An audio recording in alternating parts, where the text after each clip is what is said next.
Pemilu 2024 Februari 14 nanti, katakanlah memang masih berlangsung sekitar 2 bulan yang akan datang. Pertanyaannya, apakah hasil kali ini akan bisa mengubah ataupun katakanlah memang berjalan seperti ini saja hingga di 2024? Ya, hasil survei sekali lagi memotret kondisi pas pada saat survei itu dilakukan.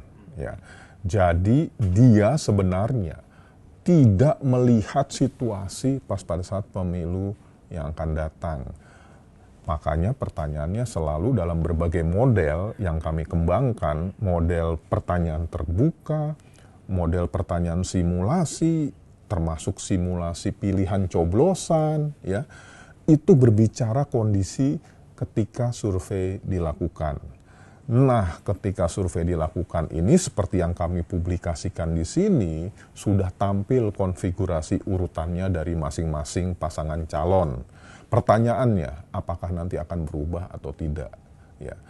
Kami mencermati pertama, perubahan tetap saja bisa terjadi.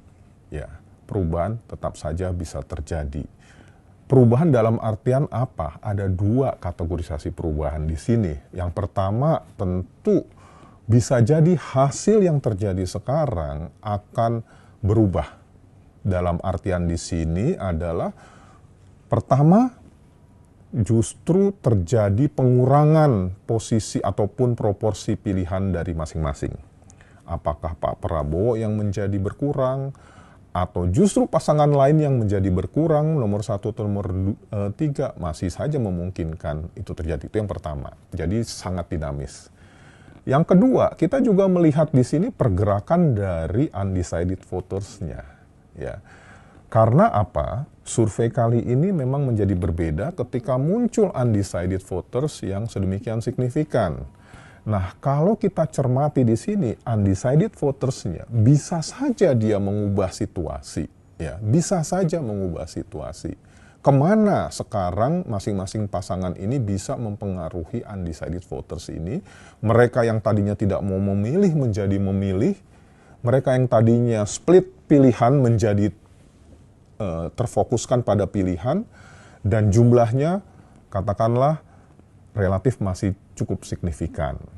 Hanya sekali lagi kita lihat juga selain dari kalkulasi tadi, kita harus melihat juga persoalan-persoalan apa yang akan bisa terjadi di depan nanti sepanjang 2 bulan ke depan.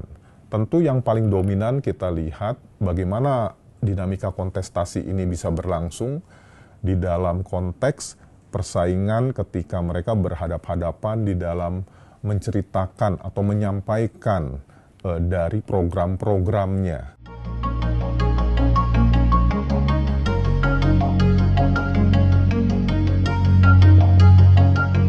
Arena debat, saya pikir ini juga bisa juga mempengaruhi terhadap pilihan-pilihan orang. Kenapa? Karena setiap mata nanti akan memandang bagaimana karakteristik siapa dari masing-masing calon ataupun sosok yang menjadi pilihannya, ataupun yang sesuatu yang justru sebaliknya, atau mereka masih ragu-ragu.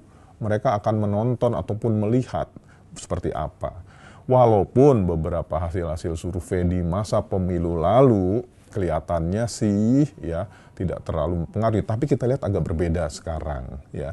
5 tahapan debat bisa jadi akan mempengaruhi perubahan-perubahan pilihan dari masing-masing calon. Kepada mana? Ya kepada mereka yang bisa meyakinkan pasangan ini pilihan-pilihannya kepada masyarakat. Itu dari sisi peristiwa yang ke depan terjadi. Tapi ada juga kita tidak tahu juga bahwa bisa jadi ada peristiwa-peristiwa lain yang mungkin terjadi di luar pendebat tadi. Ya, bagaimanapun juga 2 bulan itu dikatakan singkat, iya, tetapi dikatakan panjang juga relatif, ya, karena setiap peristiwa bisa terjadi kapanpun, tidak mengenal jumlah waktu, tetapi bisa besok, bisa lainnya. Nah, siapa yang memanfaatkan situasi tersebut?